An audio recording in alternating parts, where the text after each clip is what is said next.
I started working at an Asylum seeker hotel in 2021. I thought I was happy with it. I was like, you know what, let's help the refugees, help the asylum seekers, these poor guys. Within 2 weeks, I was like, what the hell's going on? What was your role there? So I was services manager.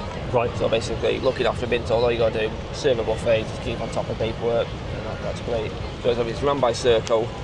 First day, coach comes in, plus loads of them, get 170 guys, like, where the fuck's the family, you know, the women, the children. And I saw the cost. Yeah. 87 grand for the week. Yeah, 87k a week. That doesn't matter if we've got 30 people there. If there's only 30 guys in, Circle, the government will still pay for 170. So anyway, come in, first day, have the buffet, got chicken legs, got rice, got chips, got veg, got a water station, juice station. Come over, look around. What the fuck is this?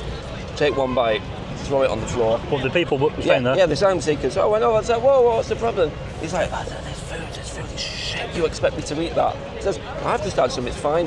And he goes, I won't feed this to my dog, this is disgusting. Wow. And I was like, if you're fleeing asylum, if you're supposed to be a refugee, why are you complaining about quality of the food? Yeah.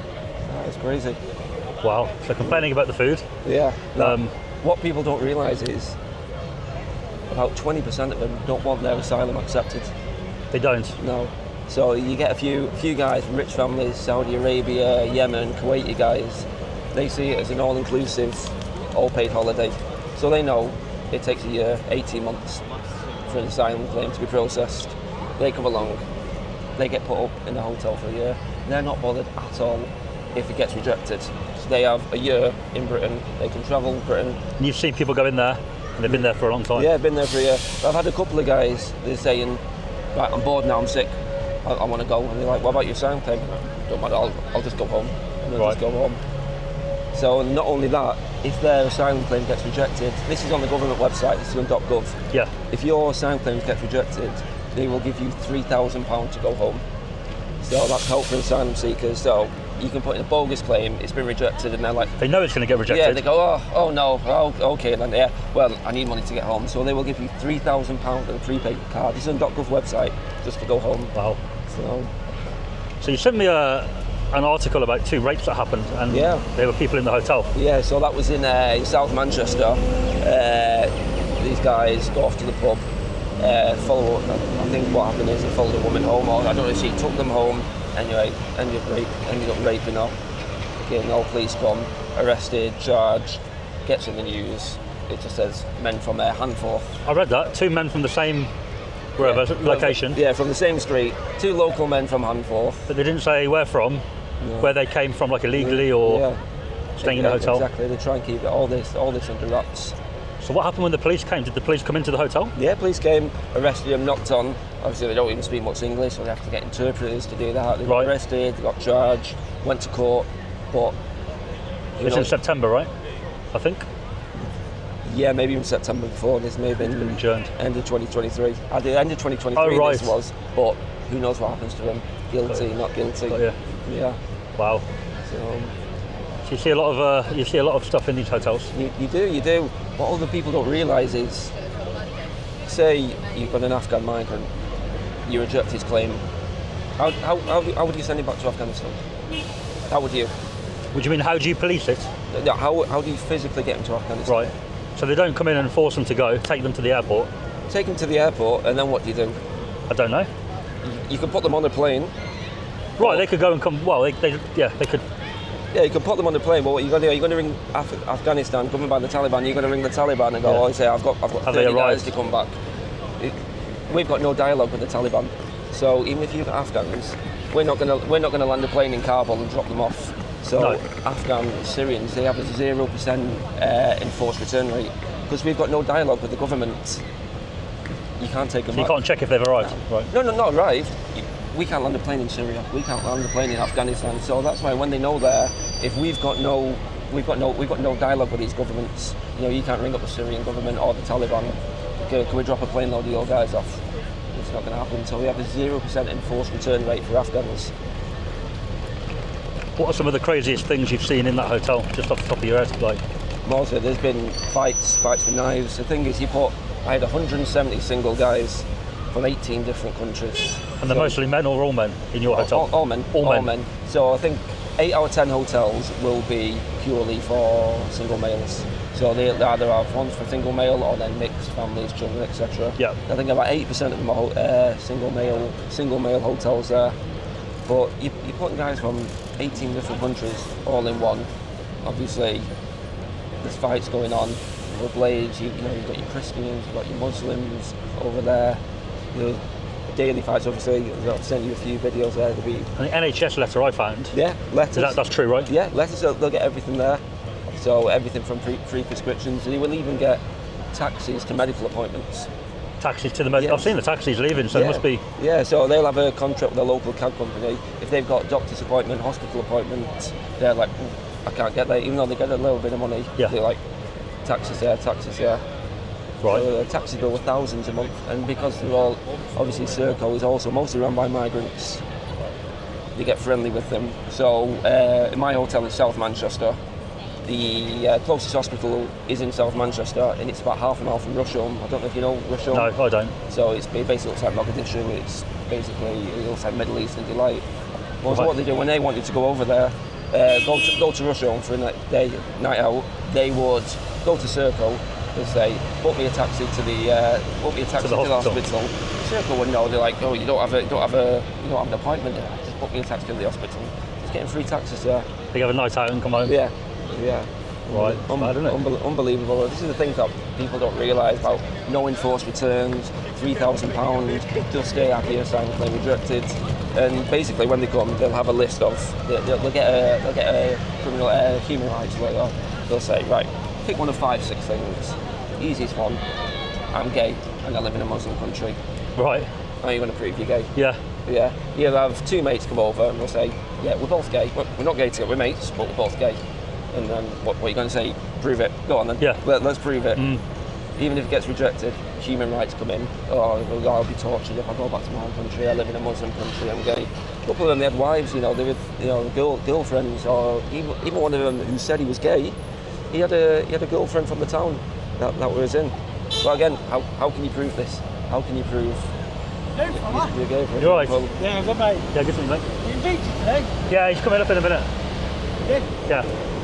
He's in town now, but. Right, yeah. I'll go then when he comes. Yeah. So, as an ex-employee at these places, Yeah. what would you like? Why did you leave? Was it over that, or? No. So basically, the contract expired. And how much money was that altogether? Would you say? So you do the math. So 87k a week for 2.5 years. So that's how much it was. Yeah. So I think they took about 12 million. So when 12 million? When the contracts ended, and we were thinking, right, we're going to reopen, normal hotel, normal people. The owner was like, we don't even need to reopen. Yeah, we've got the money. We've got 12 million in the bank. All you got to do, give them breakfast, lunch, and dinner 3 times a day. They clean their own rooms. They get the laundry. I've seen the laundry being done at one in London. Yeah. Is that fully their clothes, or is that just the bedding? No. So obviously, bedding is like any normal hotel. Bedding will get sent They off. replace it and send it. Okay. Yeah, which is like normal hotel. Yeah. But obviously, hotels don't have industrial washing machines. No. So if you've got 170 guys, you've got 170 loads of clothes or loads of washing on. So they'll contact a local cleaning company. So the hotel's paid for. Yeah, again, that's the washing's paid for. Yeah, we're paid for by Serco. Yeah. So they pop it in a bin bag on a Tuesday. Pop the room number on. Pick it up Thursday. Folded, ironed, dry cleaned. There in a nice bag. It's a good life, isn't it? Amazing, absolutely nothing. We're talking, they're getting the clothes ironed 3 meals a day.